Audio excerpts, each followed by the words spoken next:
দেশের অন্যতম সুন্দর ও গুরুত্বপূর্ণ সড়ক ঢাকা-চট্টগ্রাম মহাসড়ক। দেশের লাইফলাইন হিসেবেও পরিচিত এই সড়কটি। এই মহাসড়কের পাশেই সিটি কর্পোরেশনের অবহেলায় দিন দিন তৈরি হচ্ছে ময়লার ভাগাড়। কুমিল্লার সদর দক্ষিণ উপজেলার হারাতলী এলাকায় দেখা গেছে এই দৃশ্য। পাশেই রয়েছে শিক্ষা প্রতিষ্ঠান ও বসতি।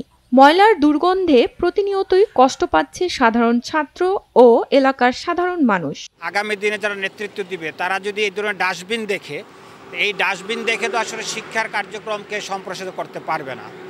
তারা অনতিবিলম্বে এই কাজটি যদি তারা নিরসন না করেন এবং অপসারণ না করেন, তাহলে আমরা যারা শিক্ষার্থীরা রয়েছে এবং যারা অভিভাবক রয়েছেন আমরা তাদেরকে নিয়েই আমরা প্রতিবাদ করব।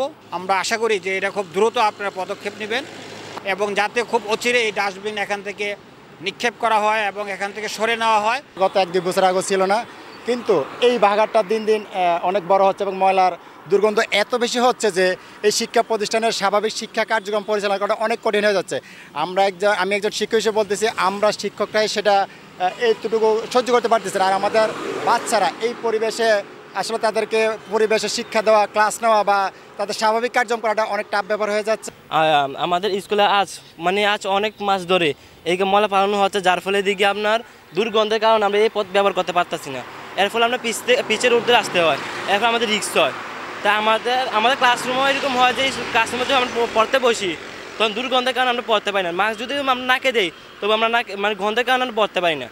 তা আমাদের একটা অনুগ্রহ করে একটা ব্যবস্থা করা দরকার যাতে এগুলো এখানে সরানো যায়। আমাদের এখানে দীর্ঘদিন যাবৎ এখানে অনেক ময়লা ফেলার কারণে আমরা শান্তিতে ক্লাস করতে পারছি না।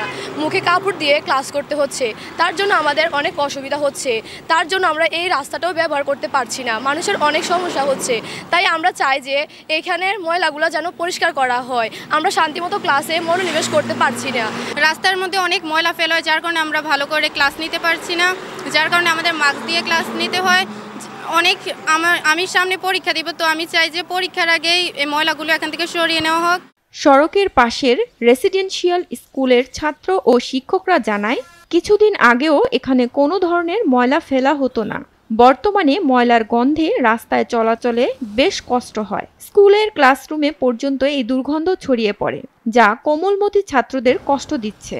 অচিরেই এই ময়লার ভাগাড় সরানো না হলে স্কুলের ছাত্র, শিক্ষক ও অভিভাবকরা প্রতিরোধ করবে বলে জানায় তারা।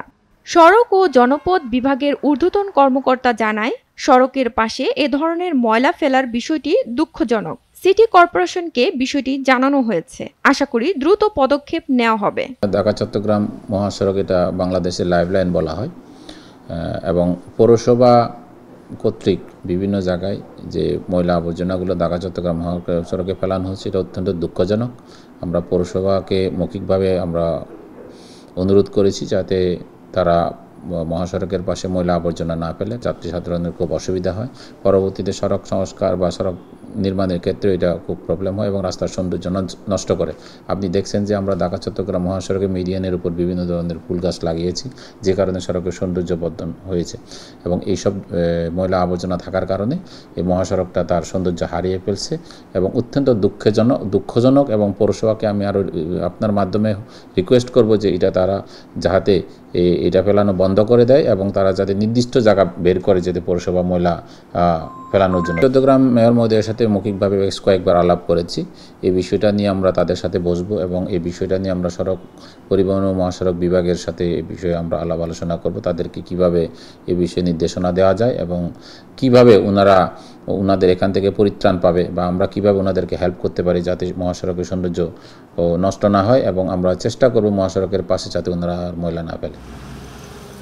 ঢাকা-চট্টগ্রাম মহাসড়কের আইল্যান্ডের বিভিন্ন গাছ ভ্রমণে স্বস্তি দেয় যাত্রী ও চালকদের। এ ধরনের ময়লার ভাগাড় অচিরেই সরানো হবে, এমনটাই প্রত্যাশা সকলের। এসিটিভি ডিজিটাল।